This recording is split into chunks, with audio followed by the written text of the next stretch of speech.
to Zion, how to live on the frequency, review, and more. Dear Naazir commented on it, and he said, a chapter by chapter video series of the book would be a great idea. And I totally took that and ran with the idea. So Naazir, when you watch it, I hope you don't mind me completely dissecting this book I wrote, note cards and everything, and I'm so excited to share. So to start off, the access code to Zion, how to live on the frequency, Naazir Ra. I'm not sure how good you guys can see this here, but I'm going to be kind of like showing them as I go. And I chose bright colors just to keep me energetic. I got on my green lipstick today. I am ready to do it. So in the beginning of the book, in the introduction, I believe this is maybe like the last paragraph in the intro, and I said, this should be my opener. So, intro. Study your magnificence and you'll become magnificent. Study your freedom and you will become free. Study your divinity and you will become divine. You become what you study, and this is the power of the mind, okay? So many people, mainly the masses, they ask me, why are you into such deep stuff like metaphysics and, everything, we're here, we're now. Why aren't you worrying about, what's on TV? Because, that's not what I was created for. I was created to shed the light and shed this information. That's why I am here. So, chapter 1, the metaphysics of Zion, okay? Now, many people believe it, as in Zion. Many people believe Zion to be a physical place, and it can be as long as it is occupied by individuals on that vibratory frequency. Okay? It is not the physical location that makes a place sacred or holy. It is the quality of the spiritual energy of the people who occupy that space that makes it holy or sacred. So to kind of elaborate on that, I'm going to give an example. Let's say there was a church, and the address of the church was 1103 North Oregon Avenue, okay? And in the church there is a pastor, and there is his whole clergy in there. Okay, so 1103 North Oregon Avenue is not considered a Zion just because it is a church and just because there is a preacher and a deacon in there. Okay, that is not what makes that place sacred. Now, let's say there was a group of people in there, very spiritually enlightened, very, they have knowledge of self, these divine entities. Then, in essence, 1103 North Oregon Avenue could become a Zion as long as the energy surrounding that place is sacred. Okay, I hope that made sense. Okay, and I have the example here of what I just said. I just got plenty note cards. I was so excited when I was doing this, guys. You have no idea. Okay, no one and nothing can deny you access to your bliss but you. There can be distractions and challenges on your path, but in many ways, these obstacles are based on your perception and can often be used to your advantage if you know how to, position the mind. When you learn this science, you will literally be unstoppable. So I gave an example here on the back. Okay, so let's take an example of your boyfriend breaks up with you, okay? So there's two ways that you can allow your energies to react to that situation. You can, either be pessimistic about the situation. Oh my God, I'm so alone. I'm going to be alone. What am I going to do with my life now? I don't have a boyfriend. What am I supposed to do? Or you can take the optimistic, and the wise way to go, and you can say, what, now I have this time alone to myself. Now I have time to think and study and learn myself. Now I have time to watch these videos by Naazir Ra. Now I have time to read these books that are going to feed my brain and feed my energies. It's great. So that's knowing where to direct your energy to in a situation. How are you going to react to it? Okay, the quality of your experiences reflect your level of mastery.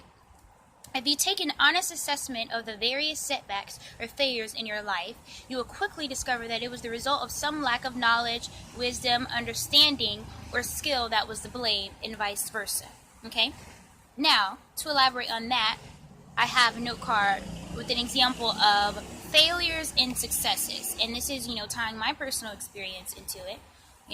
I felt myself for a year and a half when I was self-harming, as a result of, lack of self-knowledge and lack of self-love. I didn't really care. I was already feeling pain.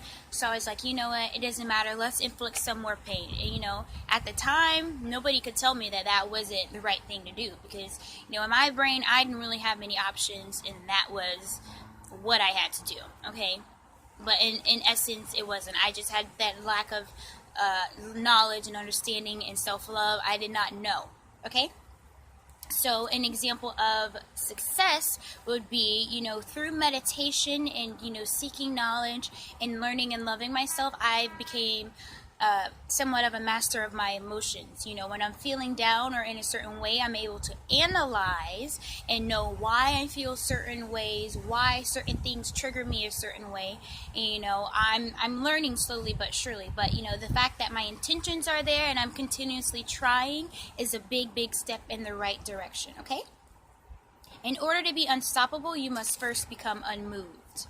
The key to overcoming adversity in your life is never to let apparent negativity or opposition alter your mental condition. In order to be unstoppable, you must first become unmoved. And on the back of this one, I gave the example of, I was talking to my mom the other day, and she comes to me, she's like, oh my God, did you see the news? There was another unarmed black man shot. So, I can empathize with these people because I'm not agreeing with it. I don't like that it's happening. But the reality of it is it's been happening. It's going to continue to happen.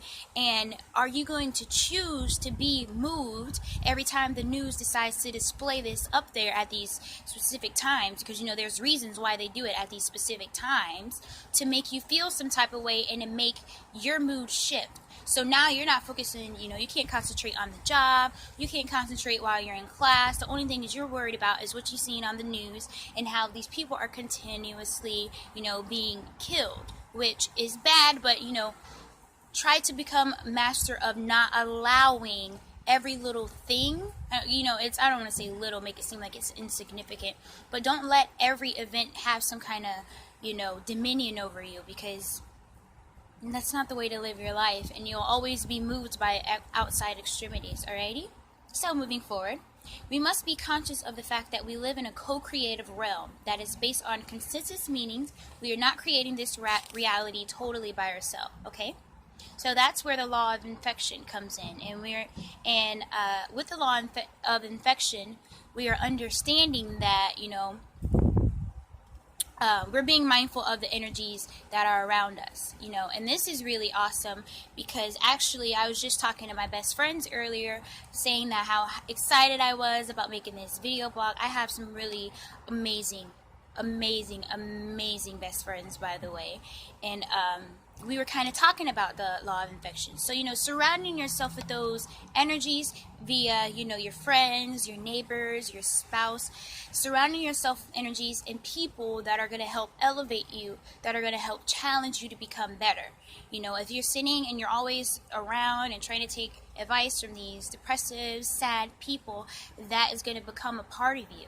Okay, this is not just me talking. These are universal laws, alrighty? So just being mindful of the energies that are surrounding you and, recognizing that not everyone has the intent of, being who they are and, wanting to spread that light and be that light. Not everyone has positive intentions, so don't, take advice and always choose to be around those people.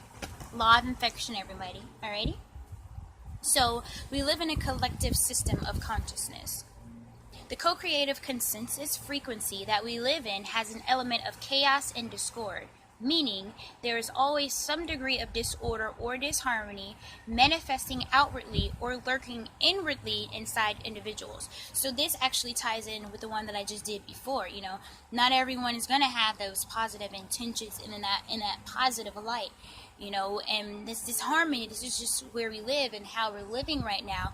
Don't let everything affect you, okay?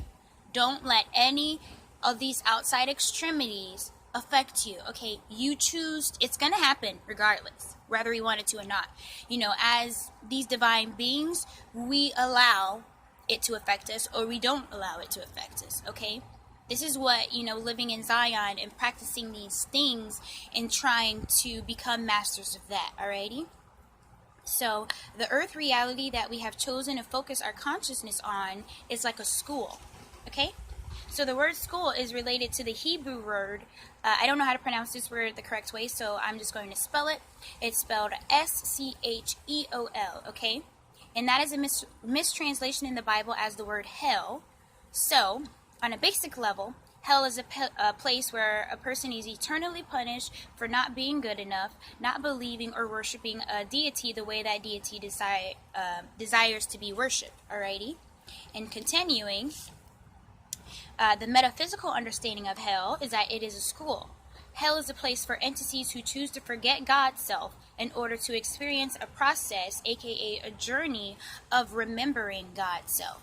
Okay, so if we were to come down back to this earth and we were already 100% our God's self, we had knowledge of everything, there would be no meaning and no purpose of the journey. Okay, part of the journey is appreciating and taking those steps and learning new things to become to go back to where we originated, which is gods and goddesses, and this is what we are, and this is what we are getting back to slowly but surely.